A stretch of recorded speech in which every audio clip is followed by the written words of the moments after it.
Well, welcome to Deep End Disclosure. I'm especially excited for this episode. I am joined by a medical professional as we're going to talk about all things regarding what's going on in the world with regards to healthcare, with regards to COVID-19. Some of the things that this doctor is going to share with us is going to startle you, shock you, inform you, but hopefully help you make better decisions going forward as we have seen the world upended through the COVID-19 pandemic and in some ways manipulated by very powerful forces. And we're going to dig into that right now. Joining me right here to my left, Dr. Carlos Wambier. I have this slide up here for us so that we can get a hold of your reputation and your credentials. Assistant Professor of Dermatology, Clinician Educator, Medical Director of Clinical Trials at the Department of Dermatology of the Warren Alpert Medical School of Brown University. So high-level credentials. Welcome to the show. Thank you for the invitation. And I'm also a PhD or a doctor in infectious diseases, and my doctorate was about leprosy immunology. And in dermatology, we research many infectious diseases, viral diseases, and also hormones. And people have the impression that dermatology is very superficial, right? Or zits and pimples. Exactly, acne, so psoriasis, or something that is only on the skin. But dermatology is one of the oldest medical specialties. Yeah. And it's always been the medical specialty that goes deep into how the host or how the body deals with infections. Yes. Because most infections are over the skin. And let's see, syphilis was, the main researchers of syphilis were dermatologists. Mm-hmm. And then when AIDS came, the dermatologists were seeing that people were getting more infections and also more cancer. And they were thinking, there's something with the immune response. And let's say infectious diseases as a medical specialty is new compared to dermatology. Yeah. So I see many people saying, oh, you're only a Botox expert. No, and, right. You're expert at tattoo removal. The human body's largest organ is the skin. Exactly. And people forget that. And dermatology is extremely complex. Yeah. So it has the interaction of the immune response and the pathogens, how we interact with the environment. Yes. And that's why when COVID started in March at the Warren Alpert Medical School, we were designing trials to try to see if we could protect the healthcare workers. So back then, before Trump even mentioned hydroxychloroquine, my chairman was thinking, oh, we should test hydroxychloroquine. Really? Because he uses for lupus all the time. Yeah. And we were trying to see other medications which we could compare with hydroxychloroquine. So since March, I was always involved in designing clinical trials for COVID.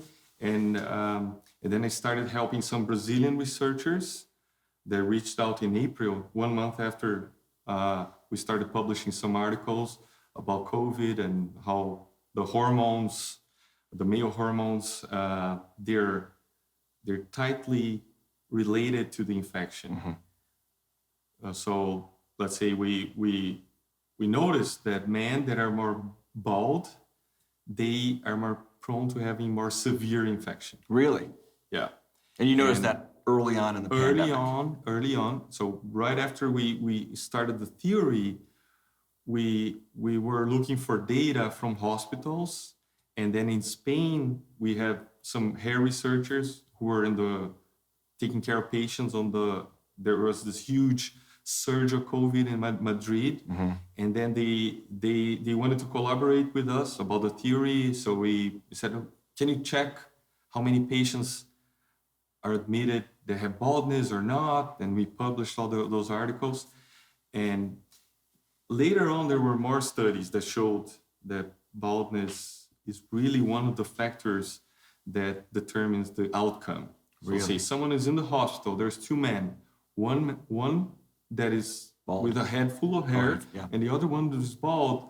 We know that the bald one is the one that will tend to be more severe. Wow. So it has to do with the male hormones, how they're many things that relate to male hormones. The main thing is that the virus, it has the spikes, Yes. and the spikes need to be broken before the virus is able to infect the cell. Right. So there's a protease in our own cells that cut the spikes, and then the virus can infect the cell. So and that protease, it's an androgen or a male hormone protease, TMPRSS2, TMPRSS2. So we only produce that protease if we have male hormones. Yeah. And then there's also the action of the hormones on inflammation, right? Inflammation, we know that men, they tend to have more pus than women. Yeah. There's the neutrophils that let's say when we have more acne, there's more pus, and that's also related to androgens or male hormones. Okay. And we know that the attack to the lungs, they are also related to pus cells. So there's the inflammation and all these things. So I would say basically from 2020, I've been researching COVID a lot. Yes. So I've been in clinical trials and publishing articles trying to help people to understand how they can protect themselves. And you have been attacked by this. Yes. And that's where we want to get to, which is we have this conversation today because I was going back and forth with you. You are my dermatologist, and we were going back and forth, and we're having this conversation and thinking about how medicines that are a potential help or treatment to COVID that you believe in as well your published findings were immediately attacked by very dark characters in the powerful realms of society. Yes. And that's the scary thing. Exactly, Pastor Tim. There's this thing that some people might call conspiracy, right? Or conspiracy theories. Let's say, oh, you're saying that your articles are being attacked by this hidden group or this. That's like a conspiracy theory. But if you really think that's actually not a conspiracy, it's just how industry operates. Right. So let's say if there's one company has one molecule that they want to profit, and they invested millions and millions of dollars to have this return of investment. And then another cheap molecule appears that might be better than that one. Gotta squash the cheap one. There is no doubt that this company will do everything it can to make that other molecule disappear from the market or have some journalists, commissioned journalists to write something to say that this molecule doesn't work, and that's a shame that something happened. So they create a narrative. They coat the molecule with ugly things, so no one will be attracted to that other possibility. And that's not conspiracy. That's just reality. How industry operates. And you've lived it. Yes. So tell us about a couple of your published findings that were submitted. You said to the British Journal of Medicine. Yeah, right? British Medical Journal, BMJ. British Medical Journal, were then unpublished or retracted? Yeah, retracted. So here's, I'll start with that one. That's an interesting case. So I've been helping Dr. Flavio Cadegiani, who's a scientist in Brazil. He's an endocrinologist. He has a Master of Science degree, and he has a doctoral degree after being an endocrinologist. He's a very serious researcher. Yes. So I've been helping Dr. Cadegiani for quite some time with his trials in Brazil. And there was, when we were doing a trial in Brazil with this medication that blocks the male hormones, there was this very special patient that appeared. He wanted to be in the trial with Dr. Cadegiani. And then Dr. Cadegiani said, no, you cannot be in the trial because he was taking male hormones. He was a bodybuilder. Right. Bodybuilder. And then I said, and he was also very severe because his oxygen levels were a little low and he was having a lot of fever. And he had COVID? He had COVID. Yeah. And he was about to be, let's say, admitted to the hospital. He was one of those cases that sometimes they need oxygen, so they better be in the hospital. So Dr. Cadegiani, he used the medication that he was tested, open label to this patient. He said, you cannot be in the trial, but since I have this medication, I'll use it let's say, as an emergency or as a compassionate use, because he had the experience with 100 patients before, and he excluded this patient from the trial and gave this medication to this patient. And the patient had improved fast. Dramatically. What was the medication? It's called proxalutamide, which is a male hormone blocker. Blocks testosterone. Blocks the action of all the male hormones. Okay. So it blocks the receptor. Yeah. So there's other drugs. There are other drugs like enzalutamide, apalutamide. There's flutamide, which is the oldest one, which block this male hormone. So anyways, about this case, and because this patient improved so fast, and we were already doing the trial, and this patient, he was very severe because he was using male hormones. Yeah, he was pumping himself. He was using oxandrolone, which is a DHT analog. So it's the same male hormone that causes baldness. Yes. And he was using that hormone at high dose. So we thought it would be interesting to show to the medical community, hey, watch out for patients who are taking anabolic male hormones. Steroids. They can be more severe. This patient was very young, had no risk factors. Right. Even his family, there's like diabetic patients and everything. Everybody was with better COVID than him. He was really severe. So we try to put this word out.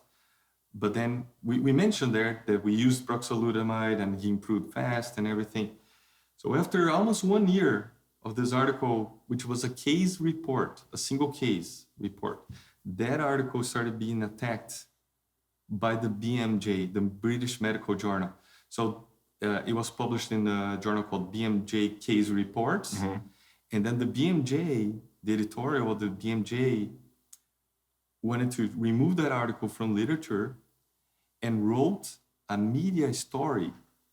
They had a commissioned reporter who was receiving money to write this story talking trash about Dr. Kadegiani, and also in that media story, they said, oh, we removed that article from the journal, which they could not do. On baseless. And I said, why? Why? Oh, they're like, oh, because we don't know about the use of this medication, if the physician was allowed to use or not. So they were looking at medical ethics through the lens of a journal or a media Personality. Yeah. Who supervises medical ethics is the Medical Council of Brazil, or here in the United States would be the State Medical Board. Right. So the ethics is the physician reports about ethics to the Council of the Medical Specialty, right? Or the medical as a profession, the Physician Council. And then the journal was trying to judge this action based on some complaints. A lot of people started sending emails saying, oh, remove that article. And when we asked the BMJ, say, who's sending those letters? Please ask them to write a letter to the editor about their complaints. And then we'll be happy to respond to their letter.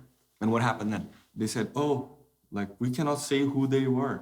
And oh no, that doesn't apply. And this is disconnected from the typical practice of the journal. So usually, if there's a journal article and people start to complain, they should complain in a scientific way. So they should write a letter documented to be published with their name there, their affiliations, their conflict of interest, if they're from a political party or not, and full disclosure, and they can complain, and they should. It's part of checks and balances. And then the authors of the article have the chance to respond to that. So there's usually the article published, a letter to the editor, followed by the response to that letter.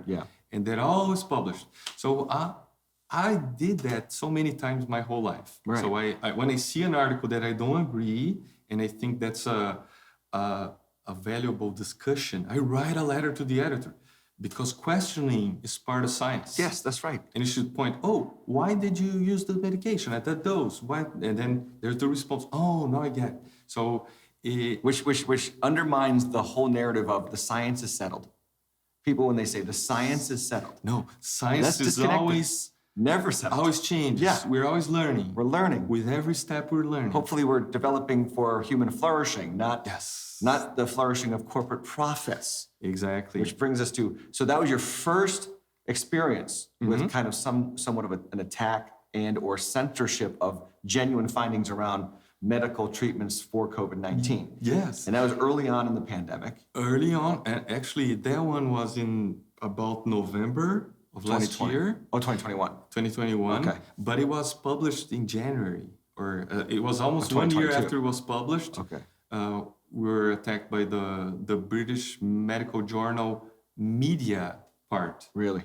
So this reporter and everything. January 2022 or 21?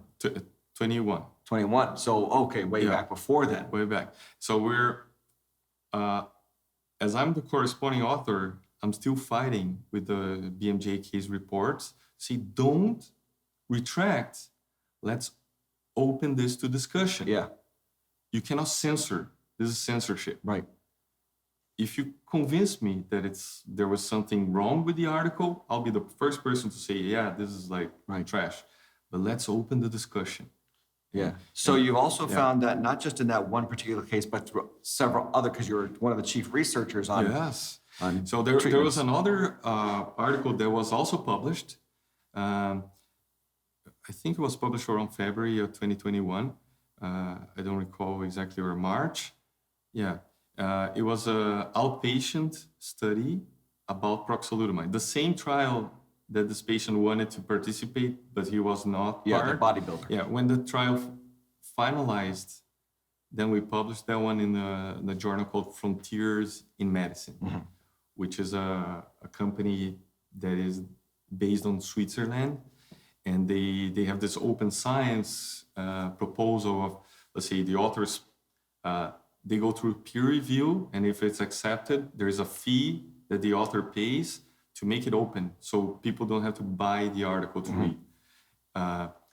Open access, that we call. So we published this article on Frontiers about the results of proxalutamide for outpatients, and it's also going to be retracted soon, or at least the leader of the Frontiers editorial, he really wants to remove it from the Frontiers of Medicine. Frontiers based in where?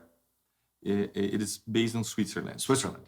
Okay, so now things are getting a little bit, muddy here because we're going to get into World Economic Forum and Pfizer and their connections there. And it's all right there in Central Europe, right next door to each other, which leads us down another rabbit hole. But before we get there, talk about the fact that, what is proxalutamide to the average person? Because most people that I know, that I talk to, that I've, done on the show and talked about is ivermectin and its effectiveness. Where is proxalutamide in that spectrum? Where is that in relation to? So here's, first of all, Tim, I'd like to mention this, which is first how the molecules are researched. There's two ways of researching, or doing clinical research. One, which we call the investigator-initiated trial or research, which is an idea from a researcher, and he wants to do a trial. And there's another way of doing the trial, which is the idea is from industry, and then industry hires many researchers just to execute their research, which is the studies that are made for approval for, let's say, by the FDA. So for regulatory purposes, when a trial is designed to have an approval, before the trial starts, the FDA has to do an okay. Like, I like the protocol, it makes sense, and then if the trial is done and it shows benefit, it will be approved. Right. So you get your due diligence done on the front end before you do the trial. So before the trial starts, it has to be approved by the FDA, and then the industry does it at an industrial level. So the trial is just fully sponsored with a lot of money. So it runs perfectly, so it's approved. Right? And there's investment for that, which is huge. So let's say the first trials or the first ideas come from the investigators, let's say researchers' own ideas, and they do small studies, and that requires further investigation to prove if that works or not. Yeah. So I would say about your question, how's proxalutamide in the spectrum? Well, currently there is only investigator-initiated trial results published, which was from Dr. Cadegiani in Brazil, which I helped, and it's way high in the efficacy. It's currently, let's say, the medication that showed better results in the hospital, reduction of 77% of mortality in the hospital. 77% of reduction. And also high reduction of hospitalizations Yeah. before getting the hospital, early treatment. How many people were in that study?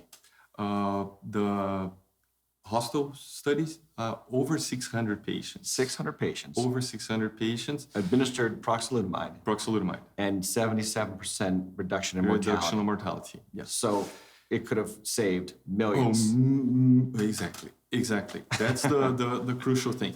And that trial happened, there's this variant of COVID called P1, which the WHO called Gamma variant. Okay. Would that have been before Delta?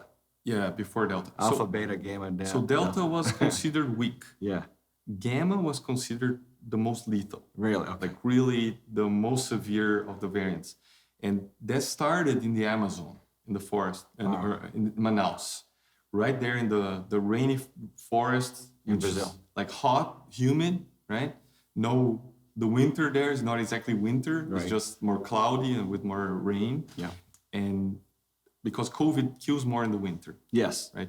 And then it was in the Amazon and high mortality rates, a lot of people going to the hospital, a lot of young patients going to the hospital. That's where we did the trial at this peak. So the disease was very severe. Most patients were needing a lot of oxygen in the hospital. What year? Are we talking when in 2020? Yeah, the trial happened 2021, right in the beginning of 2021. Oh, January 2021. I think it was February, March, right in the beginning. And then we were trying to publish the results around, say, May. So the hospitalized patient trial had this phenomenal benefit. Right. That if you show this to any scientist, the first thing that scientists would do is, let's replicate that trial somewhere else.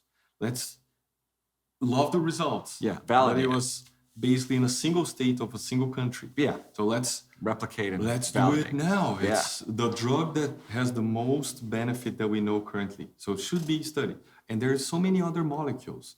So let's say proxalutamide, it is made by this Chinese company called Kinter. But then there's another Japanese company that makes enzalutamide. There's another company that makes apalutamide. There's generics like bicalutamide. So no one has this financial stake.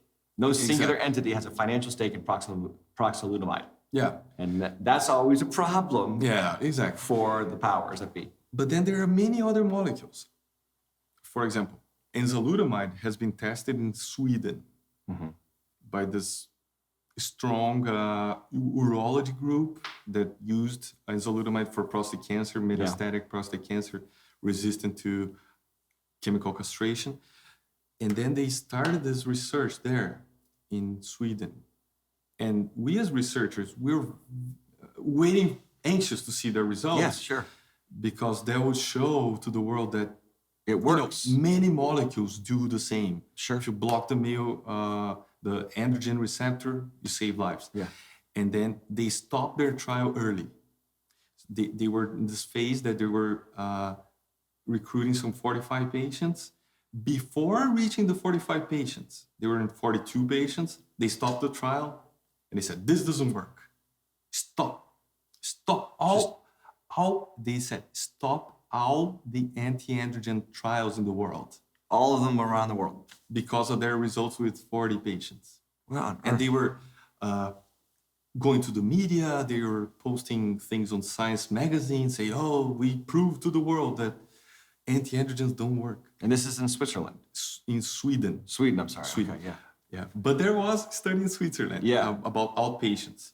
And I know the main researcher, he's Portuguese, and he terminated very early. He was Why did they Like, suddenly stop the research? That's my question. Why did it stop? No It explanation. shows, and they say, well, you know, we decided that the medication was not working, or there was someone who the sponsors decided to stop.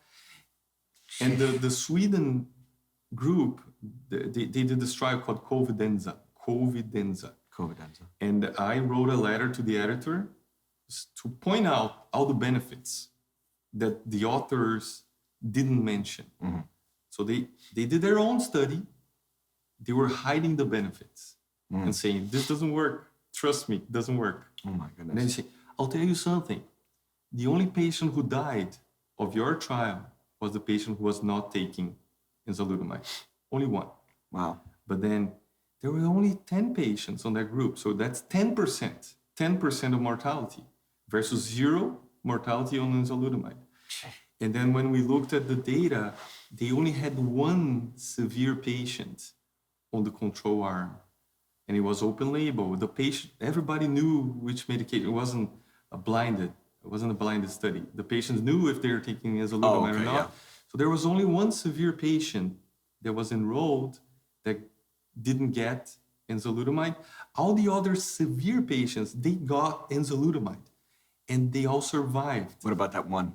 That one died. Yeah. So, and you say, if it's an open label study, the investigators know that they're giving this medication to very severe patients. Yes. And they know that there was only one patient that was very severe in the other arm. So they should see this imbalance. Yes. And say, hey, we cannot.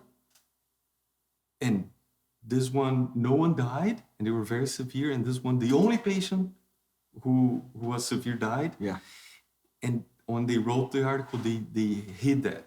They hit it. They hid it. So I mentioned that, and they responded, we still think there was no benefit. So you have seen throughout this pandemic the slow erosion of integrity, you would say, in the scientific medical field.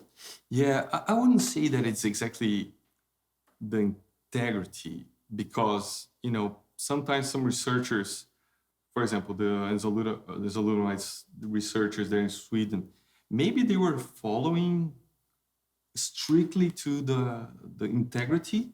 The letter of the law. However, when writing the article, when seeing the whole data, they should have seen little details. Yeah. Right. So I would say that's a narrative. So the slow creation of a narrative that would kind of take control of the health, scientific, medical industry. Exactly. And then when you think, why would they claim they only study one drug, a small group?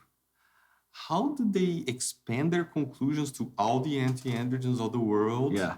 So see, even with the same drug, they could have given for a longer period. Sure. They only give it for 5 days. They could have done more trials. They could do more trials. Yeah. Or different doses. But they just stopped it. Different patients. And what is the proxylutamide's use outside of in normal treatment? What is it normally used to treat? It's still an investigational medication. It's being studied for COVID worldwide. Will be one of the sites for the industry-sponsored trial for proxylutamiide in the Rhode Island hospital. There's the PI is Dr. Gerald Nall, who's an infectious disease specialist, and we'll start to enroll maybe in 1 or 2 months. Okay. Proxylutamiide is being studied for COVID, but before COVID, it was being studied for prostate cancer and also for breast cancer. Mm-hmm. And they had safety data from those studies for both men and women. That they could both take it prophylactically or in early treatment of COVID. And so we would say the medication was already known to be safe for some months of therapy, even in cancer patients who usually have more, let's say, the health is not as solid as someone that is younger. Yeah. So immunocompromised people. Immunocompromised people, and also with sometimes metastases, all these things. But you found out early on that could have been used to treat COVID. You found this out. Yes. So we tested for early treatment. That was the first proxylutamiide study in Brasilia, done by the Dr. Cadegiani. And it showed that it prevented hospitalization, which is the same kind of result that we get from Paxlovid from Pfizer. So Pfizer studied a medication, a combination of two drugs that is now under emergency authorization, which is, I would say, it's the standard of care now for COVID, which is Paxlovid. And it's studied for early treatment of the disease. The patient has COVID, and then you start early before they deteriorate. Yeah. So your studies get shut down. Yeah. And they're retracted from all the journals of after medicines. being published, after being peer-reviewed. And Paxlovid, manufactured by Pfizer. Yeah. Has the same niche or same application, right? Gets early authorization from the government for treatment of COVID. Yeah, but then it's like they're playing outside in front of all of us. Yeah, and but not then, even hiding it anymore. Let's say it would be expected for Paxlovid to get the authorization because there was an industry-sponsored research with previous FDA approval of the protocol. So but then the problem is that if you look at the Paxlovid efficacy, and you compare to this investigator-initiated research, you see that it doesn't perform as well. Oh, really? Yeah. So your drug does better. Yeah. The drug that you were you were researching. Yeah. So the company, after our study in Brazil, the Chinese company called Kinter, they did their own study in the United States and also in some other countries to check for outpatient COVID patients. And they also saw the benefit. And no one still read the manuscript, it was still in the press release, but they saw a huge reduction in hospitalization. And also there was no mortality. Zero mortality in the patients that took it, while the other group had, I think, 1 or 2. And this drug is pretty much off the table for COVID treatment as of right now. Yeah, currently, but let's say, we can imagine that the company will try to get authorization, maybe in China, maybe in the United States, who knows? It's their decision. Yeah. And then they would compete with Paxlovid. Yeah. Right? And that's a problem for Pfizer. So industry would always try to create a situation for that not to happen. Or media or getting... Yeah. So let's get back let's head into ivermectin, because I'm a big fan personally of ivermectin. I know my viewers, they like ivermectin. And where you had talked about with me just a moment ago about those 3 drugs that were hydroxychloroquine, ivermectin, and nitazoxanide. Which I had never heard of. Yeah, it's a medication that here in the US is barely used. Very expensive in the U.S. Very expensive. But not in Brazil. Not in Brazil, not in Europe, not in Latin America. And it was proven to be more effective than ivermectin. Yes. But in conjunction with what to treat COVID? What was it? Yes. So Dr. Kadejiani, who is the researcher of COVID, who I talk to him basically every week since I met him. Before he started the randomized clinical trials, he transformed his clinic, which is a clinic for weight loss and also fitness. So he had a lot of patients who were using male hormones and everything. So he transformed his clinic into a COVID clinic. So patients would go there to treat COVID, early treatment. And at the time, he was using the 4 medications which are being used as usual care in Brazil, which are azithromycin, which is an antibiotic. Now we know it doesn't work much. Right. Azithromycin. Azithromycin, yeah. Azithromycin with either hydroxychloroquine or azithromycin with ivermectin or azithromycin with nitazoxanide. Okay. And he was also using anti-androgens, like spironolactone for women, dutasterate for men, and he was doing observational studies on his own patients before the IRB approved the randomized trials that he was proposing. So while he was doing early treatment, he was collecting data from the patients. So we have an article published that we saw the outcomes of that compared to the historical data. And let's say the patients, there was no deaths. All the patients were basically fine. From all 3 treatments? All the 3 treatments. So either... Were there some severe cases that were treated? Yeah, they were outpatients. So they were not in the hospital. They weren't in the hospital. Which are the most severe patients. But then the conclusion there is like, either the disease is not as severe, or this medication do something. Yeah. Right. And I had a medical students. We reanalyzed the data with more methods, and we saw that nitazoxanide was performing a little better than ivermectin, and ivermectin was performing better than hydroxychloroquine. So because of that, Dr. Cadigiani, when he started the trials, he pointed out nitazoxanide as the usual care to compare with the anti-androgens. Okay, yeah. Now, did that take off in Brazil? Yeah, a lot of people used nitazoxanide, but ivermectin also became huge in Brazil. A lot of people were using... and ivermectin popular in America because it's so readily available and cheap. Exactly. And that's the idea of having something that is known to be safe with decades of use in medicine.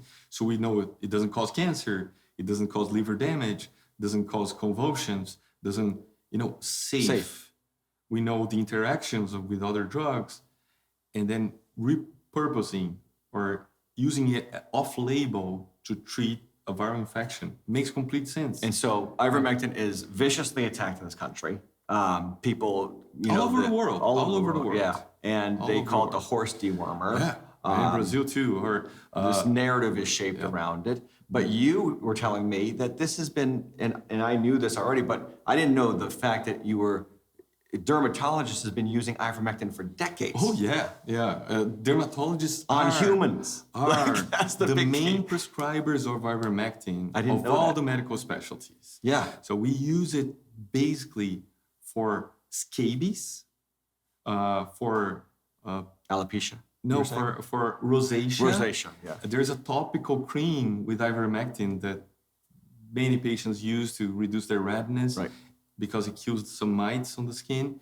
I have an article published about this worm that is from the gut, but it goes to the skin. So I had this patient who was getting thin.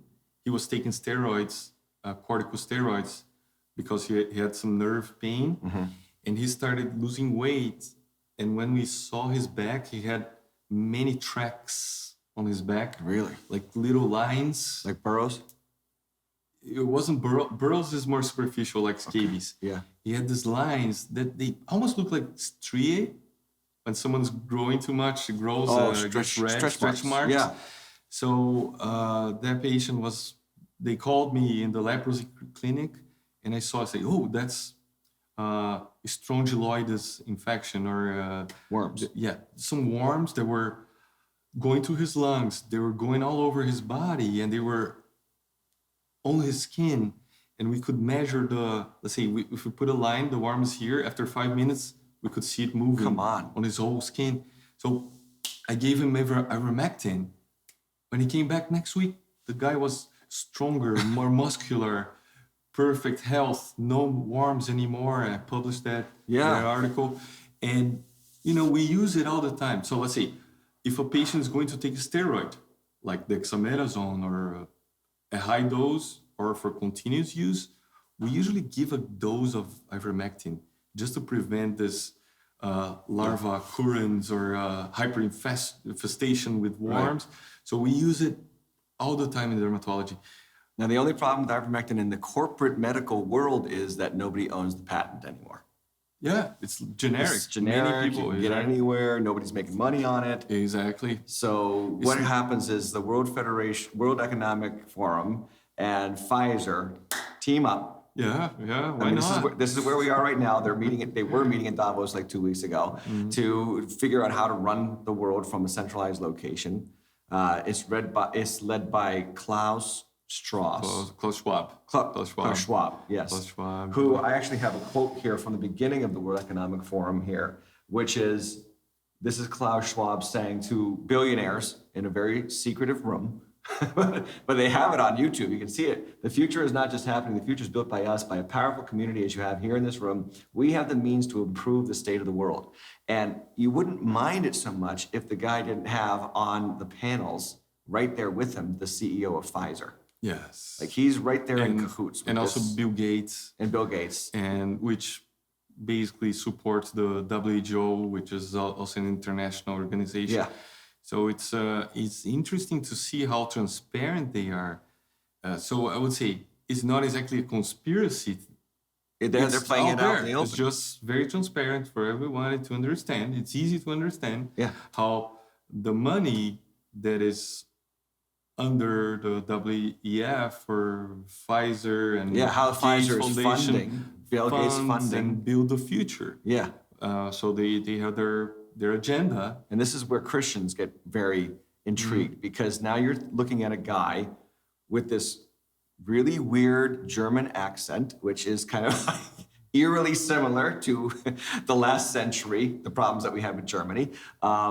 And he's getting more and more power and more money and support from these billionaire organizations. And in lockstep, in league with him, is Pfizer, who has been behind all of this corruption in the medical Pfizer profited many billions. Yeah, during the pandemic and right? these vaccines, the vaccines and the boosters. And then if Pfizer has support from governments, so they can they'll get priority. Yeah, right. If they have support or the media is on their side. And now they've kind of moved on too from vaccines to Paxlovid. Paxlovid, sorry. Yeah, Paxlovid is actually almost like a Catholic name. Okay. If you really, Pax is peace. Yeah. And love it. So the Catholic. I was raised as a Catholic, so there's this tablet that is given to the people. The body of Christ. Body of Christ. Yes. And they would say peace. That's the Pax. Pax. That's right. What do they say? I forget. It's been a long time since it's the tablet of peace, which is the Pax, and then love, Pax and love, peace and love, peace and love, peace and love. It's a tablet. This is where Christians get really intrigued because again, it's this one world government taking shape, but not through war and not through domination, but through cooperation from powerful corporations, well funded through manipulation and corruption that empower some guy in Switzerland with the German accent to run the world. Yeah. I mean, it's all taking shape. And then you have, even in that Paxlovid, those two words, peace and love, we have this false religious kind of adherence. So advertising, that's part of the marketing group. Crazy. That creates the best names to make it. So that is insane to think about. The thing is that, what really I think should be observed by everyone is that, when you have someone that was never elected or was never acclaimed by the people to be a king, he cannot say, no, now I'll be the king and I'll decide for everyone what's the best. And then we have all the tools and all the support. But then did the people support? Vote him? Did people ask for the help? Yes. And not in this case. You're offering help for the whole world, even for countries who don't even know where they are from. Right. And that's the main thing. I think when you get an organization who has such power or such influence in governments, it kind of acts like a king. Yes. Who is let's say, the fourth power that can mediate behind the scenes, or talk to the presidents, or talk to organizations that are very powerful. Kind of like a virus for governments. and who can control them? Who can watch the watchmen? Yeah. Who are they? The police now, the world, and then who controls that police? Right. Scary stuff. It's scary. So one of the things that he promotes is stakeholder capitalism. This is the big Klaus. What's his name? Forget. Klaus Schwab. Klaus Schwab. Stakeholder capitalism, a system in which corporations are oriented to serve the interests of all their stakeholders, not shareholders, so people who don't financially own the company. Among the key stakeholders are customers, suppliers, employees, shareholders, local communities. Under the system, a company's purpose is to create long-term value and not to maximize profits and enhance shareholder value at the cost of other stakeholder groups. So it sounds nice. It sounds peace and love, like we just talked about with Paxlovid. Exactly. But it's not. A good philosophy or idea. that basically is hard to question because It sounds so it positive. looks perfect. Right. But then we don't know exactly who appoints Who appointed them? those people and how the pawns are being selected. Yeah. While a shareholder, we know he's the owner of part of the company. Right. He bought that part. Privately And then bought it. He wants the best for that company because that will give him more income. Right. So he's protecting his own interests by You want making to sell the a good company. product. You want to be above board with what you sell. All those kind of things. Klaus Schwab is proposing a change on capitalism. Yeah. So if we go back in history, how capitalism started, it started basically because of a change in the Kingdom of Portugal. This is what happened. Portugal had the shipyards, or let's say the ports, to trade open to It's a coastal country. Yep. And it was getting things from India, and they would trade in Lisbon. And then the Kingdom of Portugal was replaced by this king of Spain, Philip, who the name Philippines is after him. And he basically totalized the whole world on his hands. He had both sides of the world, the Portuguese and the Spanish world, overseas. And then he decided to close the trade in Lisbon, or the ports of Portugal, to the Dutch. The Dutch, they only had the ships that could go to Portugal and back, and that's where they made all their money and everything, and it was good for commerce there and everything. So because Spain wanted to invade and conquer Netherlands, they stopped trade, and they were, let's say, attacking the Netherlands people. And then what they did, the only solution that they had to avoid, let's say, starving to death, was to open up the account. Get a company that would have shareholders. So anyone could buy a share of that company and put a lot of money on that company, which is the VOC from, it was a Dutch capitalist company, and they would build ships with all their money. They would get weapons, and they would sail overseas to get things from India or from America. New York was New Amsterdam. So that was basically created to avoid a tyranny. So the country was being attacked, and then capitalism with the shareholders started as a way to make a company stronger. Right. And then everybody invested in the company. Everybody had their shares, and they invested on that. Yeah. So it was owned by... but now, stakeholder capitalism, which I have this up here, is where they're now private corporations required ESG reporting. So on top of their financials, they have to be required to report environmental impact, their social, I don't know what you want to call it, implementation. That's where you get diversity, equity, inclusion standards, governance, who's ruling who, and then people voted on to the board from amongst who, and it's all so it's basically taking the control of the company away from the owners and giving it to the society or to the community or the stakeholders, like people who represent the society, by where, let's say, you get an artist, you get a journalist, you get a, let's say... and sometimes not even people who are financially invested in the company. Sometimes they don't even know how the company operates really well. And now they're in charge. And they don't have their shares. Or that's basically what happened on Twitter now with Elon Musk and all the discussion that he bought some shares, right? So he basically wanted to be part of the board. Which I'm a big fan of, by the way. I really want him to buy it. I'm a fan of Elon Musk. So that's and then you ask, how are these people who are on the board appointed? Who appointed? Who? Well, were they friends of someone from WEF? Or WEF, or who? Or friends of someone? What are their interests? Why are they there? That's almost like a nepotism, or appointing nephews. But then instead of appointing someone from your family, you appoint people in the community who think like you.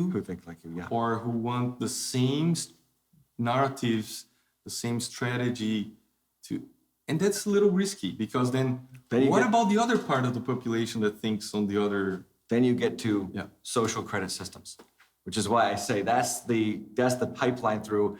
Now we're going to make freedom available to you to the extent that you support the social structure. You have to be pro-climate, you have to be pro-climate, you have to be pro-diversity, equity, inclusion, you have to make sure that you're pro all the ways in which companies should be run, and then you get the credit to be free, quote unquote. Then you have a vote, then you have your license, then you can buy food, and before you know it, our world is overtaken by a system that has this, you've got to get through the trials to have freedom, to have rights. Yes, and Which then it's again, easy to have censorship. And let's say if all the media is controlled by stakeholders who were appointed by the same group, basically no other group can have a voice. Yeah. Right. So when it comes to you going, and where we are right now, what is your recommendation to people who say, what if I come down with COVID? What should I do?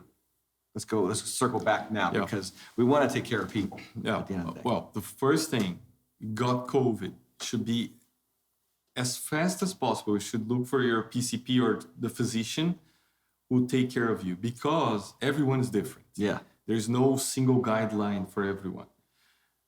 Currently, here in the United States and where it's available, Paxlovid is the current medication that is available, and it has the efficacy rates, but it also has drug interactions, has some potential side effects, and also the duration of treatment.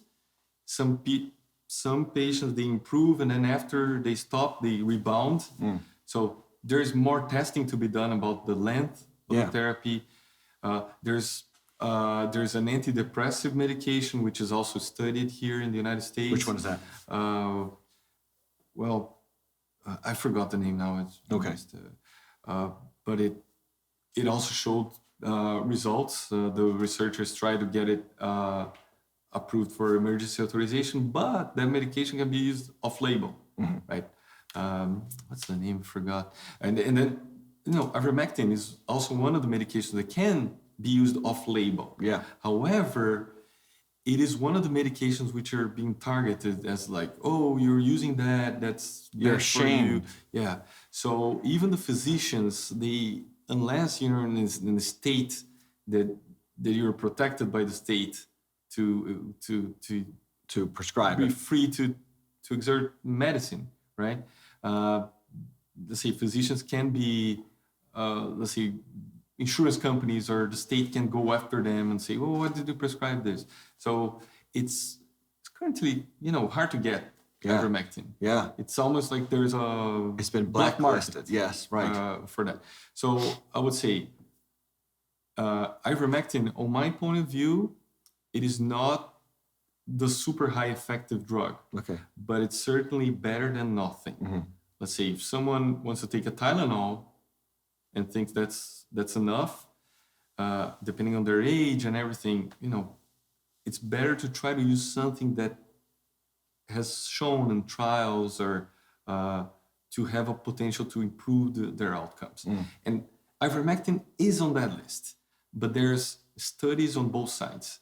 Studies that show that it's not effective, some shows, and then a lot of the researchers have questioned the researchers who did the studies that show it was good, that it was not effective. Say, how come that study was not good?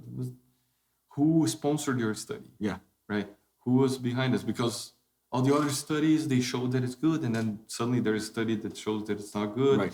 And ivermectin is certainly the most controversial medication of the decade, right? Because of COVID. But I would say it is a safe medication. It's a medication that is well known by the physicians. We use it all the time. And then if someone ever needs to take a steroid or a corticosteroid, if they take ivermectin, at least they'll be protected from some of the side effects of the steroid, like super infestations by worms, which some people can have it on their guts for decades and they don't even know. Go back to the original drug tested by your friend in Brazil. What was it again? Cadegiani. Yes. Flavocadigene. What was that drug that he tested? I'm sorry. I forget the name. He tested basically all the drugs, hydroxychloroquine. But before, no, way ivermectin. back before to that,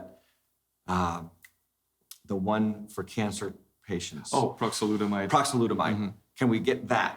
No, No. it is not available because it's not FDA approved. Okay. So it is an experimental drug. Okay. It would be like someone wanting to get Paxlovid before it got Emergency approved. authorization. So it's still. Is there a hope for that one to come out? Yeah, once the company finalizes their own trials, like multi-center clinical trials, then they'll show the results under the FDA guidance, so say with the FDA approved protocol, and then if it proves to save lives, then it will be approved. Do you feel like that's where it's going to go? Yes, I Yeah. feel that's basically. However, you can imagine that other companies may want to try to stop that. Yes. Like Pfizer. So let's say the easy way to stop that Yeah. is a company just to buy them out. Yeah. Say, oh, you got this, great results, I'll pay you this, so you have your profit, and you're out. Yeah. And the molecules are now, and then then it's go to gone. our pocket Yep. forever. So But do you have hope though that it's going to make it to market? yes, I have. And when do you think? Because we've seen some amazing results. Okay. And I Better than yes. Paxlovid. Yes, And and then- it's different for. What's the time frame do you think before we see that available? I would say 1 year. It will 1 take a long year. time. Oh, maybe for outpatient studies because they already finalized the studies. Maybe for outpatients will be earlier. But I would say the main indication for that medication, because it's a medication that's used for cancer, Yeah. right? It's not like ivermectin that we use all the time, Right. even for patients. I prescribe it for patients who are completely healthy just before starting a steroid. Yeah. It's safe. It's harmless. It's harmless. But this one, proxalutamide, you want to... Proxalutamide, it is a medication that is used for cancer. Even though it's safe, But it's safe it in is a- short doses. yeah, Short term. Short term, it's safe. What would you say the length of treatment? But I would say it seems that proxalutamide would be a great strategy for patients who are severe with COVID. Really? Needing oxygen, which is what we saw in Brazil in all our inpatient studies. The patients who were in the hospital. We already pointed out that the patients who got the benefit were the ones using oxygen, the ones with more lung involvement, maybe because of its action on inflammation. So that's the main indication. And the same results were seen by the Sweden group with enzalutamide, who tried to hide that, but the same results. And also another study done by the VA with the UCLA with a medication called Degerlix, which is an injection to block testosterone production. And these 3 studies, which are all anti-androgens, they showed, if you read between the lines, if you see the numbers, that for the most severe patients, it works. Yeah. Both men and women. Both men and women. Yeah. And Because we started with talking about the baldness Yeah. factor, but and it's then also good for women. For the outpatients, which are the bulk, let's say a lot of people get it, but they're fine. I would say, yeah, there are other options, like Paxlovid or even the antidepressant or ivermectin or nitazoxanide. You don't remember the and antidepressant medicine, I forgot the name. but that's all right. Maybe we'll get it and put it in the Yeah. description of the video before this is all over. Yes. But Medication. Yeah. I'm so thankful that you came on. We could talk on and on and on about Yeah, this. you can talk. It's just, to me, it's just good to have a member of the medical community who I can talk to and the audience can hear from, to know that what I'm sharing on this channel is not just hypothesis from my own brain, but that I've researched this, and you've obviously way more professionally been in the business of researching this from the beginning. I mean, all the way back to March of 2020, which is amazing. Is there anything last thing you want to kind of share with the audience to say about how Yeah, to so I'd like to say that, forward? Science changes over time. Yeah. You cannot say that currently we know everything about COVID. It's a new disease, and also the variants changed. Now we're understanding the seasons, how the seasons, it seems that people are more severe in the winter. So I would say science changes. There's this evolution, and every single brick of information, every piece in the jigsaw makes a huge difference. And it evolves over time. So let's say maybe in 2 years we'll laugh about what we're talking now. Yeah. Like, oh, they were thinking about that. Yeah, sure. So it's good for science to be questioned. Yes. And to be transparent. Yes. And to show who are the authors. Yeah. I would say the worst thing that can happen to science is to have something removed or attacked, and then you don't even know who the person who attacked is. Right. And that's what you've seen happen for the last 2 We years. need to know. We need to know who's We need accountability. pulling the strings, Yeah. who's paying for media news stories. Right. Right? Yeah. And I say, media news stories are media news stories. That's not science. Right. When someone reads a big time with a big title, things like attacking someone, they should know that someone paid for that. Yeah. And they should always question the information. So where does that come from? That's right. And that's the main thing. I think if everybody is alert and knows what's going on in the world, it will be very hard to be conquered by some group somewhere that wants to change our lives. Yeah. I like that. Yes. I think that's where we could leave it, because that's exactly Yes. why we do this stuff. I want people in my church, I want anybody listening to this channel to be alert. Just be awake to what's happening so you can make better decisions for yourself, medically, health-wise, lifestyle-wise, and I think you'll do well in spite of what the forces in the dark places of the world try to do to you. Oh, thank you, Tim. Dr. Rombier. Thanks for the opportunity to be here. A pleasure to have Thanks you for all on. the attention. Thanks for being here, guys, and we'll go back to the show at this time. Like and subscribe if you haven't already.